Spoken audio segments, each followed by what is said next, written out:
નમસ્કાર દર્શક મિત્રો, ધ લોકસત્તા શોમાં આપનું સ્વાગત છે। ઉત્તરાખંડ માટે આજે એક ઐતિહાસિક દિવસ છે। ઉત્તરાખંડના 25મા રજત જયંતિ સમારોહ નિમિત્તે વડાપ્રધાન શ્રી નરેન્દ્ર મોદીએ દહેરાદૂનના FRI મેદાન પરથી રાજ્યને 8,000 કરોડ રૂપિયાથી વધુની વિકાસ પરિયોજનાઓની મોટી સોગાત આપી છે। આ ભેટ રાજ્યના ઇન્ફ્રાસ્ટ્રક્ચર અને આર્થિક વિકાસને નવી ઉડાન આપશે। પીએમ મોદીએ ગઢવાલી બોલીમાં સંબોધન શરૂ કર્યું અને જણાવ્યું કે 25 વર્ષ પહેલા 4,000 કરોડનું બજેટ ધરાવતું આ રાજ્ય આજે 1 લાખ કરોડના બજેટ સુધી પહોંચી ગયું છે। પરંતુ વાત માત્ર પૈસાની નથી।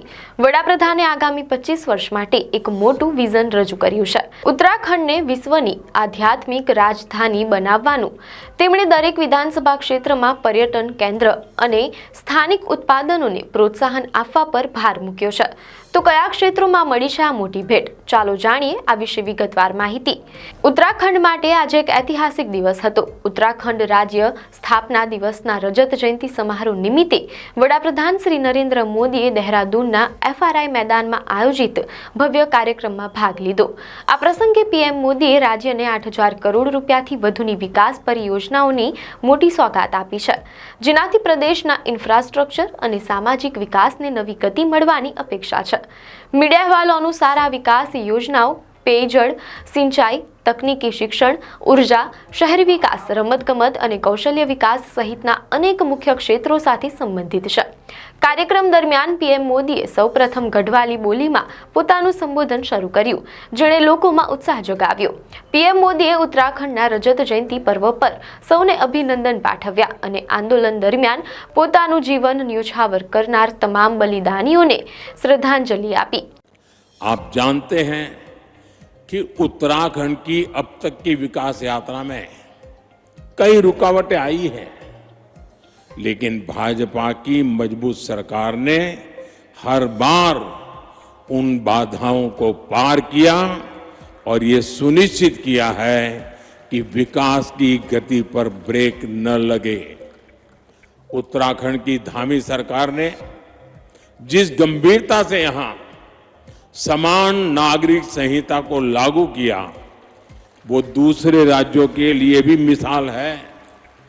राज्य सरकार ने धर्मांतरण विरोधी कानून और दंगा नियंत्रण कानून जैसे राष्ट्रहित से जुड़े विषयों पर साहसिक नीति अपनाई।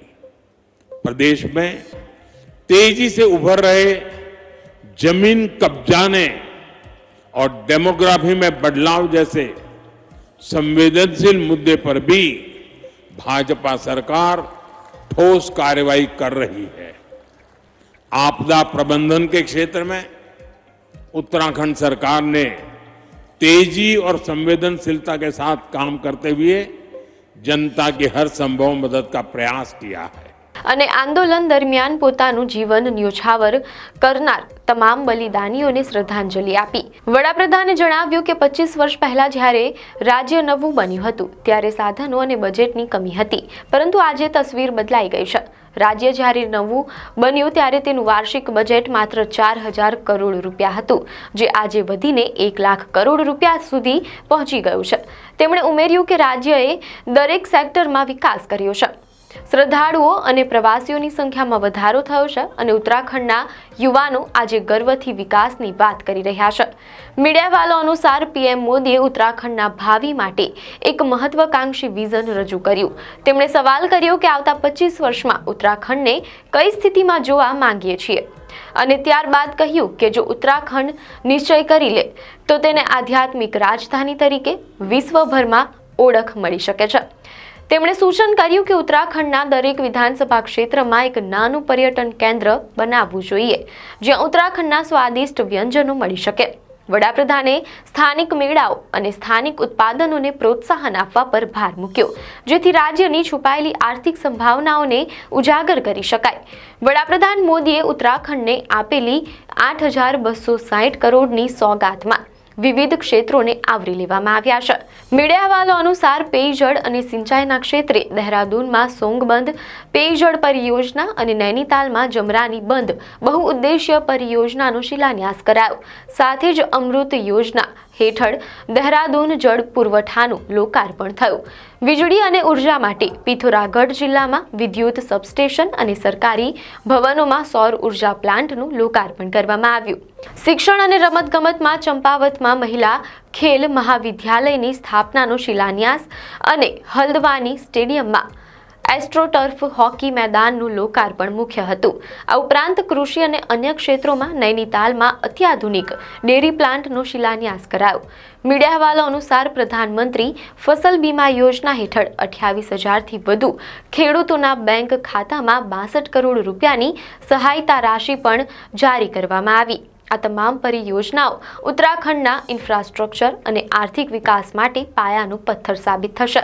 વડાપ્રધાન મોદીએ આ કાર્યક્રમ દરમિયાન ઉત્તરાખંડની સાંસ્કૃતિક વિરાસત, પર્યટન અને ઔદ્યોગિક સંભાવનાઓ દર્શાવતી વિવિધ પ્રદર્શનીનું પણ અવલોકન કર્યું હતું. ઉત્તરાખંડને મળેલી આ વિશાળ વિકાસની ભેટ રાજ્યના આવતા 25 વર્ષના વિકાસની દિશા નક્કી કરશે.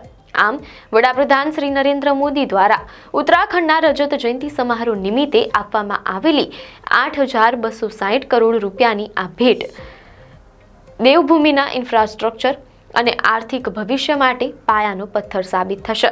વડાપ્રધાન દ્વારા આપવામાં આવેલું આધ્યાત્મિક રાજધાની અને સ્થાનિક ઉત્પાદનોને પ્રોત્સાહન આપવાનું વિઝન ઉત્તરાખંડને માત્ર એક રાજ્ય તરીકે નહીં પણ એક વૈશ્વિક ગંતવ્ય સ્થાન તરીકે સ્થાપિત કરવાનો સંકેત આપે છે. પેયજળ, સિંચાઈ, ઉર્જા, શિક્ષણ, રમતગમત અને કૃષિ જેવા મુખ્ય ક્ષેત્રોમાં થયેલા આ શિલાન્યાસ અને લોકાર્પણ રાજ્યના આવતા 25 વર્ષના વિકાસની દિશા નક્કી કરશે.